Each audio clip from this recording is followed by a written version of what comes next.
টালিগঞ্জের যৌথ বাহিনীর অভিযানে ৪৫ লিটার তোলাই মদসহ এক নারী আটক।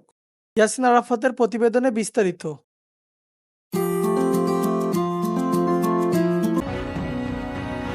টালিগঞ্জ পৌরসভা ঢাকালেপাড়া এলাকায় যৌথ অভিযান বাহিনী ৪৫ লিটার চোলাই মদসহ শিকারানী দাস নামে এক নারীকে আটক করা হয়েছে। তিনি ওই এলাকার উত্তম কুমার দাসের স্ত্রী। সোমবার রাত ৮টার দিকে সেনাবাহিনী ও পুলিশ যৌথ বাহিনী এই অভিযান পরিচালনা করে। গোপন সংবাদের ভিত্তিতে চালানো এই অভিযানে শিকারানী বাড়ি থেকে ৪৫ লিটার চোলাই মদ জব্দ করা হয়। টালিগঞ্জ থানার অফিসার ইনচার্জ শহীদুল ইসলাম হাওলাদার জানান, শিকারানী দাস ও তার স্বামী উত্তম দাস দীর্ঘদিন ধরে বাংলা মদের ব্যবসা করে আসছিলেন। তার বিরুদ্ধে মাদকদ্রব্য নিয়ন্ত্রণ আইনে একটি মামলা দায়ের করা হয়েছে। তিনি আরো জানান, টালিগঞ্জ এলাকাকে মাদক মুক্ত করতে নিয়মিত অভিযান অব্যাহত থাকবে।